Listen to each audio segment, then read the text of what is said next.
ان اول بیت وضع للناس للذی بمکہ، یقیناً پہلا گھر جو لوگوں کے لیے بنایا گیا اللہ کی عبادت کے لیے وہ وہی ہے جو مکہ میں ہے۔ بکہ اور مکہ یہ دو در حقیقت ایک ہی لفظ کے لیے دو پروننسیشن سے۔ ان اول بیت وضع للناس للذی بمکہ مبارکا وہدی للعالمین، برکت والا ہے اور تمام جہان والوں کے لیے ہدایت کا ذریعہ ہے۔ یزید بن شریک نے بیان کیا کہ میں نے حضرت ابو ذر رضی اللہ عنہ سے سنا، انہوں نے بیان کیا کہ میں نے عرض کیا یا رسول اللہ، سب سے پہلے روئے زمین پر کون سی مسجد بنی ہے؟ حضور صلی اللہ علیہ وسلم نے فرمایا کہ مسجد حرام۔ انہوں نے بیان کیا کہ پھر میں نے عرض کیا اور اس کے بعد؟ فرمایا مسجد اقصی، بیت المقدس۔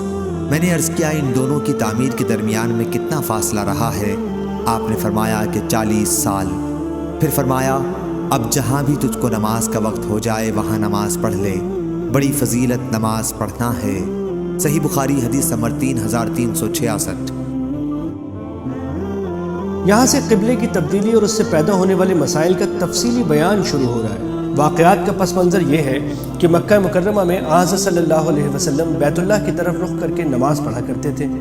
جب آپ مدینہ منورہ تشریف لائے تو آپ کو بیت المقدس کا رخ کرنے کا حکم دیا گیا، جس پر آپ تقریباً 17 مہینے تک عمل فرماتے رہے۔ اس کے بعد دوبارہ بیت اللہ شریف کو قبلہ قرار دے دیا گیا۔ تبدیلی کا یہ حکم آگے آیت نمبر 144 میں آ رہا ہے۔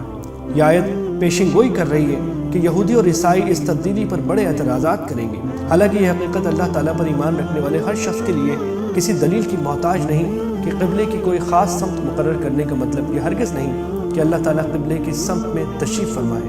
وہ تو ہر سمت اور ہر جگہ موجود ہے، اور مشرق ہو یا مغرب، شمال ہو یا جنوب، یہ ساری جہتیں اسی کی بنائی ہوئی ہیں۔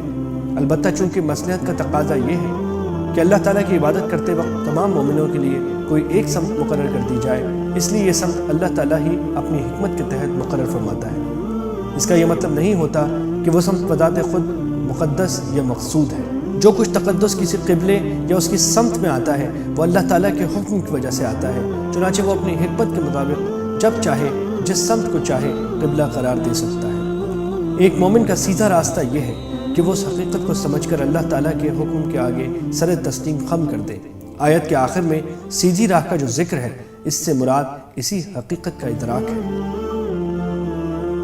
جب بیت المقدس کو قبلہ بنایا گیا تو حضرت صلی اللہ علیہ وسلم کو یہ اندازہ تھا کہ یہ حکم عارضی ہے، اور چونکہ بیت اللہ بیت المقدس کے مقابلے میں زیادہ قدیم بھی تھا اور اس سے حضرت ابراہیم علیہ السلام کی یادیں بھی وابستہ تھیں، اس لیے آپ کی طبعی خواہش بھی یہی تھی کہ اسی کو قبلہ بنایا جائے۔ چنانچہ حضرت صلی اللہ علیہ وسلم قبلے کی تبدیلی کے انتظار اور اشتیاق میں کبھی کبھی آسمان کی طرف منہ اٹھا کر دیکھتے تھے۔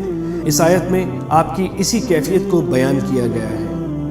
یعنی اہل کتاب اچھی طرح جانتے ہیں کہ قبلے کی تبدیلی کا جو حکم دیا گیا ہے وہ بالکل برحق ہے۔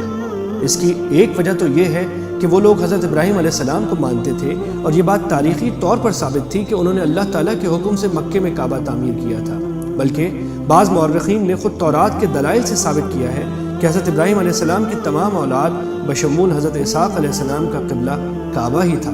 اس کی تحقیق کے لیے دیکھیے مولانا حمید الدین فراہی کا رسالہ ذبیح کون ہے، صفحہ 35 تا 38۔